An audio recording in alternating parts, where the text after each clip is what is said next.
How is it going, guys? Yas here from Trading Vanguard. I am a technical trader who trades short squeeze, momentum, and volatile stocks. All of the information shown in this video is not financial advice and just my opinion. So, welcome back to my second video, guys. Today we'll be doing another ticker analysis for the ticker P911, or otherwise known as Porsche, trading in the German stock market. And as per my last video, what we will do is go ahead and see the current price action, the bullish scenario, the bearish scenario, and just my opinion. So let's get stuck into the charts. I will go ahead and switch my drawings on. Okay, so as usual, there's always a lot going on, but I'll go ahead and explain it to you all. So the current price action, guys. If I switch over to the weekly chart, we can see that Porsche has been in a descending trend channel for, to be honest with you guys, since its IPO. It's kind of launched, started to be traded publicly back in October 22, and then it's just been falling and just hasn't been able to recover at all. But I do believe that there is a chance of a reversal. So let's look at the daily chart. As I've said to you guys, Porsche is currently in a descending trend channel, and this year it has hit its all-time low of, let's have a look here with our indicator. Right, its all-time low this year has been 38 euros and 40 cents during April, which would have been the market correction. And since then, I'll quickly zoom in just so you guys can see it a bit more clearer.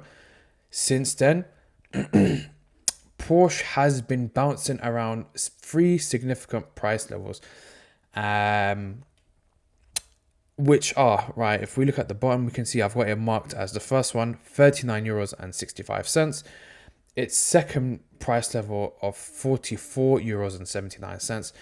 And its final, I'd say, more resistance of 47 euros and 77 cents. Now, currently we can see that it is at the edge of breaking out of this trend channel, and let's get stuck straight into the bullish scenario. So right now we can see on the daily chart, it is finally starting to close over its final EMA line, which is the EMA 200 black line, which you guys can see there. Now, this is the biggest natural resistances for most stocks. Now, the fact that it's broken through, I believe it can now go ahead and proceed on with its price levels. Secondly, on my first video, how much I spoke about open gaps. Porsche has so many open gaps just waiting to get closed. And we can see here on the daily chart, Porsche has had a total of 56 open gaps to the upside, up and downside, and 52 of them have been closed, giving it a percentage of 92.9%. So we know the probability is super, super high. And if I even go ahead and switch on to the weekly chart, we can see here that, again, it's been tested by the third EMA line, which, again, I believe if we have a green week, can easily pierce through this and then go ahead and close its open gap on the weekly chart, which, again, has a super high probability. If I switch back to the daily chart,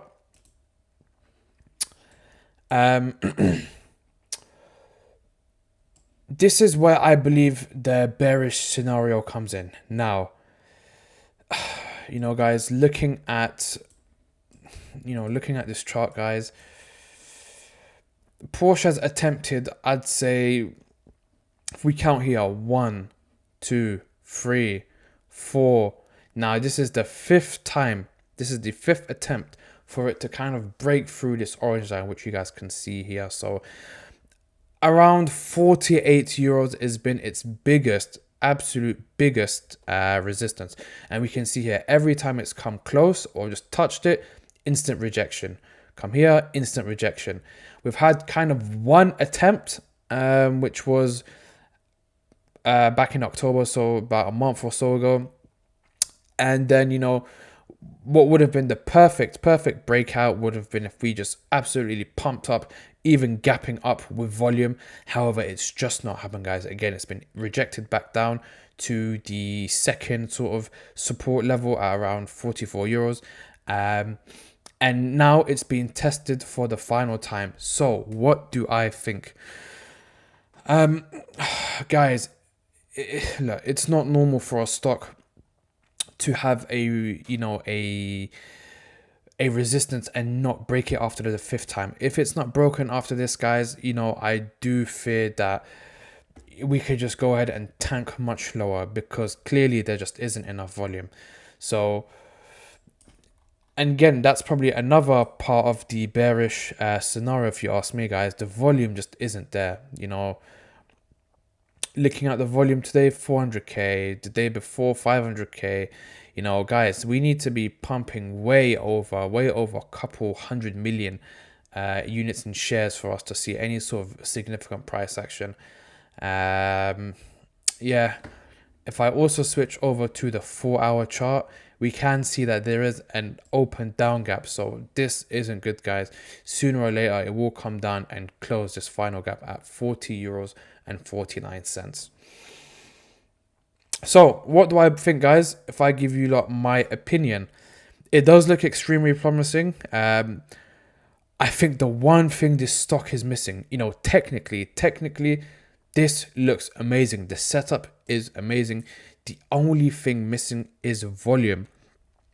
The stock really needs huge volume and buying power behind it.